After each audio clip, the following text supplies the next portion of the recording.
Alright, good morning world. It's about 8:20 in the morning on the 15th of April, which is a Friday, 2022. I got the bike aimed into the sun. I've got about the perfect angle today. It was really cloudy yesterday, so even after I stopped early, I didn't get a good charge on it. So I'm going to sit here and take advantage of this as long as I can. Also, at the moment, I've got more or less a tailwind, so I should hurry up and get on the road. But I also need the sun, so I think if I stay here till 9, that'll be okay. I mean, 9 or 9:30, whatever, right? I really need to get a good charge on the batteries, so we'll stay for a bit.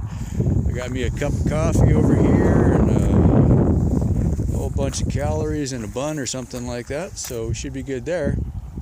So the story from last night, for anybody that didn't see my Facebook post, and honestly, I don't really need any more friends on Facebook, so don't ask. I was camped over here on the grass. It's a nice, safe looking spot. Kind of loud because the highway's right there. But on the grass next to the picnic table so I wouldn't get ran over, right? Everything's good. I even stayed up late because then the cell phone started working. So I'm just sitting at the table for, I think it was 9:30 or 10 by the time I laid down. Usually I go to bed at 8, but it's so much warmer here than it has been the last few days. So it's just wonderful. I'm just chilling out. I had some videos I downloaded earlier and I'm watching them and catching up on Facebook and almost like being at home, right? It was kind of nice. So I'm just chilling out. Go to bed, get the bed all set up, walked into the Chevron, used the restroom one last time before they closed. You know, get all curled up, everything's good. Oh man, I slept good the first 2 or 3 hours. Then the sprinklers came on. Yeah. And the funniest thing is, just before I fell asleep, I'm thinking, this grass sure does look good considering what the surrounding area looks like. There has to be sprinklers. And I'm like, man, that would suck. And then I just rolled over and went back to sleep again, right? So yeah, sprinklers came on, completely soaked the sleeping bag. If I could have woke up faster, I probably could have grabbed everything and ran. But I just wasn't with it yet. And I thought it was raining, but I remember thinking there wasn't that many clouds last night. I mean, by the time I went to sleep, I could see the stars, right? So I was like, when I first heard the rain or the water, I just pulled my head under the covers and I'm like, man, it is really coming down, you know. I'm like, well, maybe it won't last very long. You know? No. Finally, I got my eyes open and peeked out. I could see the sprinkler and the moon was up. It was almost a full moon. And so it just was glowing. I'm like, oh, it's a sprinkler. And I'm like, you know, they got those invisible ones or whatever you call it that pop up out of the nothing, right? I think there's one right here. No, that's not. Anyway, you can't see them until they pop up, right? Yeah. That explains why the picnic table is so rusty. Okay, now I know, right? And it's like, this is the first grass I've experienced in about 5 years. Of course, there's a sprinkler. You know, that's just the way my luck runs. Yeah, 1 o'clock in the morning. So, from 1 o'clock until about 5 o'clock, I had my sleeping bag and a few of my other things hanging up on this nice white fence here. The bed dried really fast. It's made out of denier, so it's basically a synthetic. So I just leaned it up on the fence for about 15 minutes, and there's a little bit of a breeze blowing, so that dried really quick. No problem there. And so then I'm looking around, and what do I got? My sweatpants were soaked, but my jacket, I was wearing my jacket in the sleeping bag, so my jacket kept my sweatshirt pretty dry. So my top half was good, but my bottom half was wet. So I remembered I had bought a set of rain pants for the bicycle, which are not very warm, but at least they kept the wind off of me. So I think about it, dig around in the bags, Fortunately, most of the backpacks kept all of the stuff in the backpacks dry because the bike was right in the middle of the sprinklers too. I parked it up on the grass. Right, so dig around, pulled out my thermal underwear that I wasn't wearing. Probably a good thing I hadn't put it on in the first place, or it would have been wet. So, yeah. Put the thermals on, put the rain pants on. Oh, for whoever it was that was talking about the poncho, I found the poncho. It was in the bottom of one of the bags. So I pulled the poncho over me to block the wind, which was better than nothing, but it's like, compared to a sleeping bag, it wasn't very warm, but since it wasn't super cold last night, it was okay. And about 4:30, or actually every time I woke up, I'd get up, check the sleeping bag and the other stuff that I had hung up in the sweats, and I'd turn it on the fence so that the inside or the outside or the front or the back would get dry. So by 5 o'clock, I figured I'd sleep until 7 when the sun comes up, so I got up, checked the sleeping bag was dry. Good thing is at least it dried fast with the breeze. So I crawled back in the sleeping bag and put the other stuff kind of away and slept until sunrise, plus a little bit. And then I thought about it, and like, I was parked over there, which is in the shade of the trees, which the trees are nice. But so I dragged the bike over here. Nobody's over here at all, so I'm like, all right. Hopefully I'm visible enough nobody runs over me, but nobody's coming. You know, they're all going over there for the fuel pumps and the food and stuff, so yeah, so that was my night. I think I'm just gonna sit here and enjoy my coffee and warm up in the sun for a while. Eat my little sweet pastry thing. Yeah, so let's see, how are we doing on batteries? 38.8, 38.9, it's coming up, yeah. So if I want, it'll be almost 39. I think in an hour I'll have a full charge. I may not wait all the way, but by the time I get through St. George, I'm in Hurricane, Utah now. In about 20 miles, I'm going to drop about 2,000 feet. And yeah, there was a comment, check my brakes before I leave. It's like, well, even if the brakes are super good, I don't have enough brakes for the load I have. If it's a steep hill, I'll end up walking. And I've done that a couple times, and it's like, well, it's kind of annoying, but it's better than dying, so, you know, do what you can. So yeah, just come over the top of the hill as slow as you can, and if it just doesn't feel like you got enough, then you just stop as quick as you can and get off. Because, you know, you take my 200 pounds off the bike, and then the bike has plenty of brakes, so I just walk beside it and hold the brakes. That's worked good so far, so yeah, otherwise it's a little terrifying. So yeah, I shouldn't need full batteries getting out of town. I think there's probably going to be a couple ups and downs, but it's not going to be like, you know, massive climbing like I have been doing. So yeah, we'll see. Anyway, yeah, so it's about 8:30 now. Sun feels good. It's really warm when the wind quits blowing, so compared to the last few days, it's really nice. So I just wanted to take a moment and thank everybody for all the support on these videos, and to remind everybody what we're doing this for. It's the 22 states to help raise awareness for the 22 veterans that are taking their life every day. Just let that sink in for a minute. What's important is that I'm out here trying to raise awareness for our veterans. They went to some pretty horrible places and saw some pretty horrible things. And I'm just hoping that somehow, by doing these rides, I can help shed a little bit of light on the problem.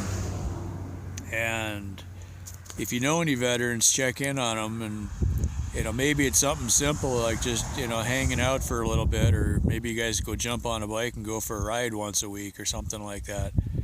I just wanted to remember why we're doing this, so I'm going to save this clip and probably put it on the rest of the videos from here on.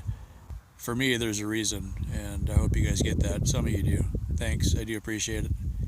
Okay, on with the show. Okay, this is the problem. I've got literally less than a foot of shoulder, and about 6 inches of it is the rumble strip. And then off of the asphalt, this gravel in here is about 6 inches deep. So if you do wobble into it, it's like a nightmare. Sometimes you get a sharp edge, sometimes you don't. That rumble strip moves back and forth. Sometimes I got 3 feet of shoulder with the rumble strip right down the middle. Running over the rumble strip actually just knocks your eyes right out of focus, and I can feel stuff vibrating on the trailer. It starts falling off and stuff. This has got to be just about the worst part of the road I've seen, and it's busy. There's a lot of traffic on here. I do want to say thanks to the drivers who are moving over, especially the guys in the truck. I just came up a hill, and I was basically trying to hit the white line, which puts me on the wrong side, but there wasn't any other real choice.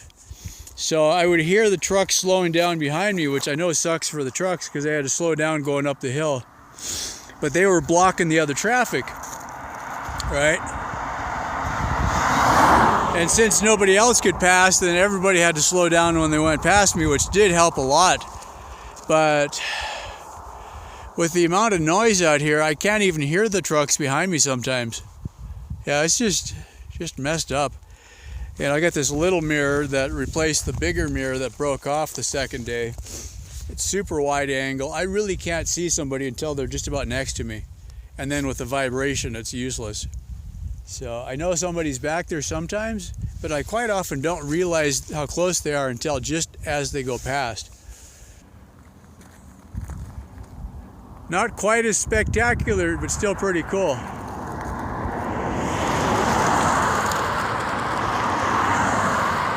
It is beautiful countryside here. I'm not so much tired as I am scared half the time. I guess scared is good though. Okay, this is labeled as a 5% hill for 1 mile. So far I got good brakes on this.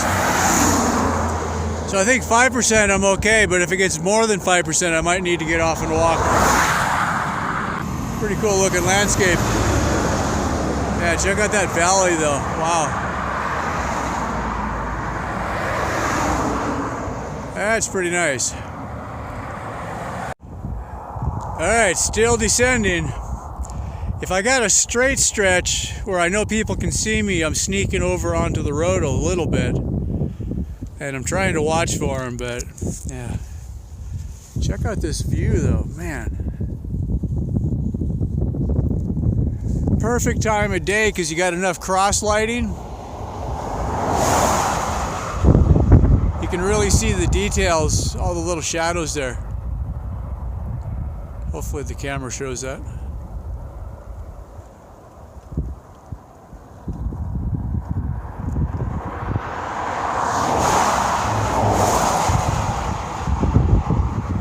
Pretty cool.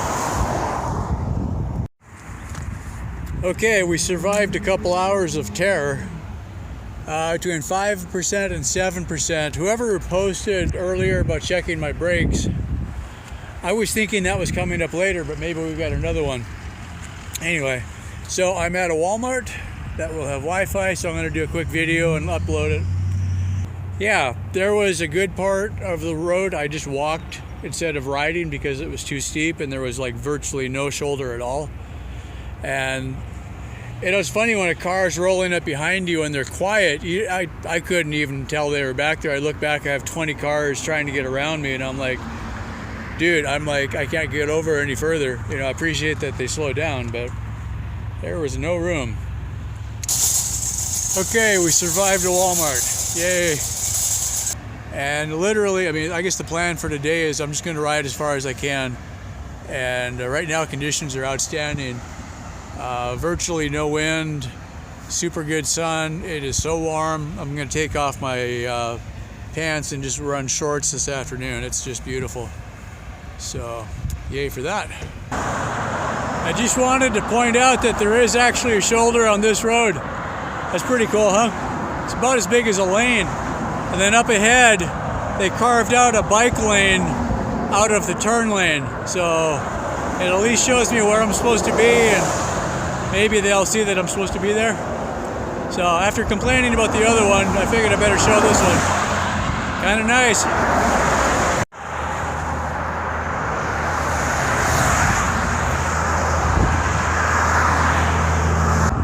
I didn't really notice, but I guess the clouds came out when I was in Walmart. That's pretty cool. Man, what a difference a full battery makes. I'm just cruising up this hill and I barely put a dent in it. Since I coasted all morning, that's really working out good right now. Seems like there could be some kind of a joke there between Las Vegas and Salt Lake City. Also, there's 3 lanes going to Vegas and only 1 going to Salt Lake City. Maybe that's part of it. Okay, by the letter of the law, I'm not supposed to be on the freeway. However, compare this shoulder to the road I was legally supposed to ride on earlier today. I'll take my chances. Okay, as luck would have it, I literally rolled right up behind a motorcycle cop on the freeway when he was on another stop, and he just looked at me and pointed. I'm like, okay. So, for anybody watching, yes, obviously you're not supposed to ride your bicycle on the freeway unless there is no other practical place to ride. So, the way he explained it, because we're still in St. George, I can ride on surface streets. Once I get out of St. George, there's no other way to get to Las Vegas than to ride on the freeway. At that point, it's basically acceptable because there's no other choice. So had I been on on the edge of town going out of town, he probably would have said keep going. But we look at the GPS and we're like, yeah, there's about another 10 miles to St. George. So he gives me some pretty good directions to this road I'm on now. Okay, now we're all friends again. And yeah. Obviously, he thought my mission was pretty cool also, and it never hurts to show respect. So, let me show you the road I'm on though. And this is why I try to avoid the surface streets. Instead of doing a nice gradual downhill all the way through town at 15 miles an hour, now I'm grinding up and down these stupid hills on a much, much smaller shoulder. And if we zoom in a little bit, that's almost the shoulder I've been riding on this morning. Yeah. He asked me where I started from this morning. I told him, he's like, oh, that's a scary road. I'm like, yeah, that's why I'm on the freeway. And he's kind of like, yeah, but there's rules, so here we are. And he's like, hey, I asked him what the fine was. He's like, well, it's only an infraction, but if somebody else calls and complains, then he's got to come back and fine me. And I'm like, I don't want to waste his time, right? So... anywho, up the hill we go. Beautiful day for a bike ride though. Okay, it's a bit windy. We are literally about 1 mile inside of Arizona. I am out of Utah for the last time on this trip. We are on Interstate 15. I'll be in Arizona for about 30 miles and then we switch over into Nevada for the first time. And from there, I'm going to go down and hit Vegas, and then pretty much into California. So that's the plan. Yeah. So, check out the digs. This part's about normal, I guess. There's just a little roadside turnoff that a bunch of the trucks were stopping at to check their brakes, and I kind of was looking at it. I'm like, well, it's about 4 o'clock. I pulled the battery down pretty good coming through St. George. What was nice though is the motorcycle cop. He took the time to kind of explain it to me because I'm like, I knew there are some places you can and some places you can't, and so he kind of gave me a little bit of an understanding of the difference. So if you're in a city, there is surface streets. use them. But he also said it wasn't a very big fine. It was more of an infraction, not like a big federal offense or something like that. So that did slow me down, because when I was on the freeway, I was zipping along at about 14 miles an hour. It was almost downhill all the way through town. But when I got on the surface streets, I had to deal with stoplights and turning traffic and up and down every little hill, and it burned a lot of battery, and it slowed me down quite a bit. Not that that's a big deal, but the efficiency of staying on the freeway was considerable. So anyway, here's what it is. We live to tell the tale. That's the important thing. So anyway, yeah, I am literally a mile inside of Arizona for the last time we are out of Utah. We don't need to go back to Utah anymore. I was going to talk. I think I talked about this a little bit on the other video, but in case I didn't, there's some things I've talked about, and then I just edited them out on the video, so they never got published, but I remember saying them. I've been talking in the past, I really wanted a recumbent trike for a few reasons. A recumbent trike is more comfortable. You don't have the weight on your wrists on the handlebars. It basically balances. I mean, it's a trike, so you can stop and not have to put your feet down. In a wind, you're sitting down super low, and so most of the wind goes right over your head. Okay. A trike would be super easy, and a lot of people are doing this, to rig up a solar panel on top of the trike over your head like a roof, which would keep you out of the sun, which would be wonderful. If you're thinking about that, watch some of the Sun Trip races. They've got a really good YouTube channel. Watch, there's a bunch of examples of pretty much every idea that people have tried. Honestly, my trailer is working really well when I'm riding. It's just a complete mess when I'm parked, trying to get the bike to balance. So that's the thing I want to work on. Okay, back to the trikes. What I'm deciding, I'm going to see if I can block the mic here so I don't get so much wind noise. I don't know if that's going to help or not. What I'm deciding is, if I do finish this year, get the 22 or 24 states west of the Mississippi, next year we'll do all of the states east of the Mississippi. That'll be the other 24. The east states are smaller and closer together, so it'll be an easier trip. No Rocky Mountains, okay? That'll be huge. Also, there's a good chance that there will be a Sun Trip next year again. If they do that, it's going to be coast to coast, and so I will basically, like I did this year, go across to San Francisco and then ride all the way across and end up in Boston. And the way I looked at it before, once I'm up in Boston, I could zigzag a little bit, hit the Great Lakes states, and then work my way down. And any state that I've been through on the race counts, so I don't have to go back and hit it. So I could probably play with my route a little bit and come up with a way to not have to backtrack too much. So the race is kind of like in the middle, or the beginning of the race, or the race would be in the beginning of the tour, and then I'll backtrack after that. Okay. So we'll see what happens there. But what I kind of figured out was, after being on the road a few days on the bicycle is way more practical for a lot of the situations I've been in so far. The trike is about 32 inches wide, so it will fit through a normal doorway. The problem is, some of the shoulders I was on weren't even 32 inches wide. So I would have been like on that one really narrow road. There is no way that I could have safely had the trike on that road without sticking way into the lane. Okay.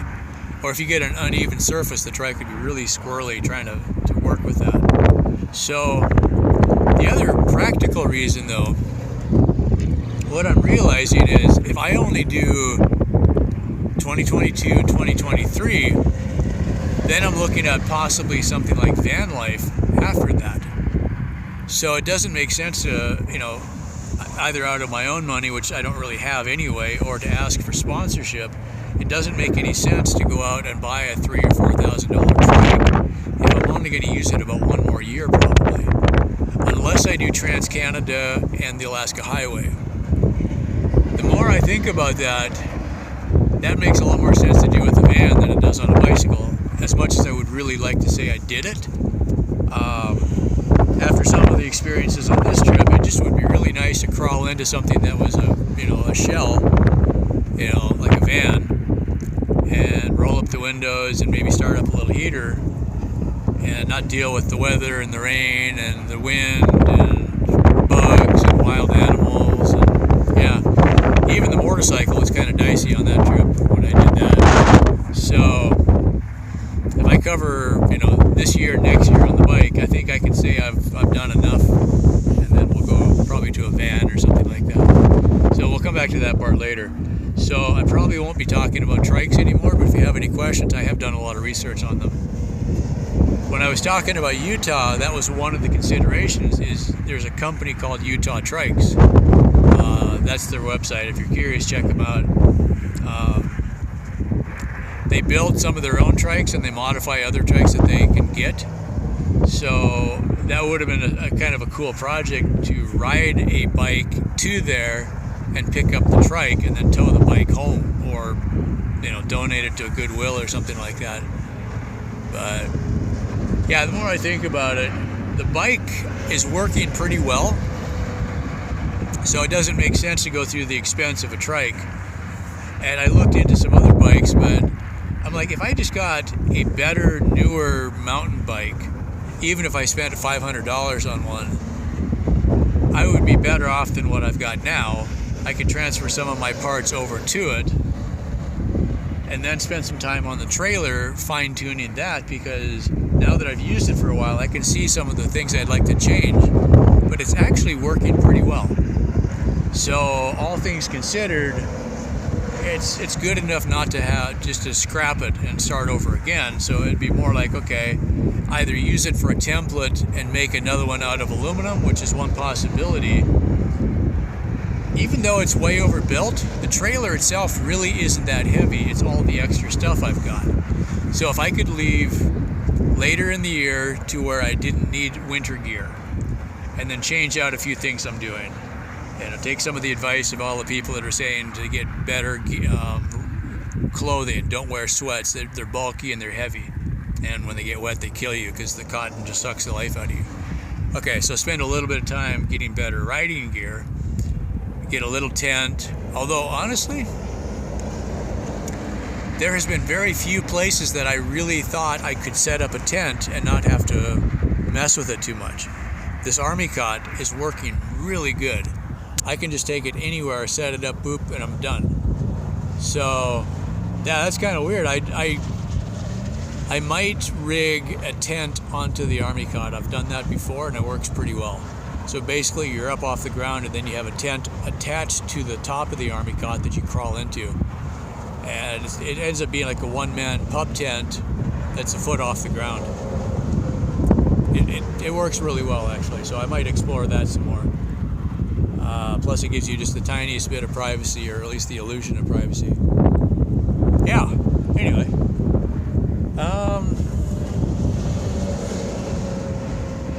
Yeah, I think today went really well. I felt solid with the miles. I was looking at going further because I have a downhill stretch, but I'm like, I had pulled the batteries down and I needed to stop early enough to have time to recharge the batteries. That's the thing. If I stop at 4 o'clock, I've got until 7 o'clock. And so as the sun goes down, I can lay the bike just right on the ground and catch the last hour of the sun going down, which makes a difference. And then here, I've got unobstructed to the east. So if I don't quite top off the battery at night, first thing in the morning, I roll the bike on the opposite side and can charge it until 8 or 9 if I want to.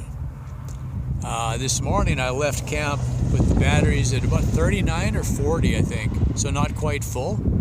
And by the time I was into Hurricane, the batteries were completely topped off because I hardly used the motor all the way in. I was coming downhill quite a bit, so that worked out good. Just kind of get your head around the strategy sometimes. Is like look ahead and try to estimate how much climb is there really going to be. And do you need to wait for the batteries to charge, or can you leave early? It's just kind of a game. But I'm enjoying it. So, and yeah, I'm wearing shorts and t-shirt today. That was the funny thing. I left my jacket and sweatshirt on coming into Hurricane, and then I didn't have anywhere to pull off the road, and I knew I was going to the Walmart. So I'm like, I didn't want to stop and waste the time taking off the layers and then get to the Walmart and then have to put pants back on. I don't know. I'm still not quite used to wearing bike shorts in public. I've been doing it sometimes, like if I go in for a Coke or something like that at a gas station. They're probably kind of used to bikes by now, but you get into a Walmart and the old ladies look at you funny, so what are you gonna do? But yeah, it's I guess everything's going pretty good right now. It's nice to be warm. That's the biggest thing, is like, finally. And I kind of knew that, but you're always waiting. Is there going to be that one last freaking blizzard that comes out of nowhere, and then you're just cold, totally screwed? Well, I think I mentioned it earlier. I did find my poncho. I do have it, so that would be another option. I do have a bunch of parachute cord that I brought. I haven't touched that yet. So I could tie the poncho down to the army cot and then stick the sleeping bag inside, which would also block the wind a lot. So that's a possibility. The poncho, because it has grommets on it, so I could attach it easier than I could attach the plastic bag. So that's a possibility. Although what I've been doing, like right now the wind is coming this way. If I get down beside the bike blocks a lot of wind. So yeah. Oh, this is going to take some getting used to. A FedEx truck just going by with triple trailers. You don't see that everywhere, but some highways allow it. So if it's a long straight highway with not too many, I don't know what the restriction is, but some highways will allow you to have triple trailers and some won't. So the FedEx guys and a couple others I've seen are running, they're shorter trailers, but they can run 3 instead of 2. I mean, you'd never back that up, but you could at least pull it into a loading place and drop one trailer or whatever. Kind of funny to see. It's like, whoa, he's got 3 trailers. Yeah, you can do that sometimes. It was in my CDL study guide. I don't remember the details anymore. Yeah. This is the only trailer I want to pull anymore. Alright, as always, thanks for all the support. And keep the veterans and the military guys in your thoughts. Every time I'm waking up covered in sand, I remember why. It's not always fun out here, but it's good. It's a good reminder of what our guys are doing for us, and our ladies too. There's a lot of lady veterans out there. So I think today was Friday. I forgot. I used to have a red shirt I'd wear on Friday. Remember everyone deployed. RED. Just don't forget that we got troops out there still doing stuff for us. So it's a messed up world. I'm not gonna lie to you. Just be happy we got a few people that are volunteering to go out there and keep the rest of us safe. Safe for democracy. That used to mean something. All right. As always, thanks for all your support, and I'll see you guys later. Bye for now.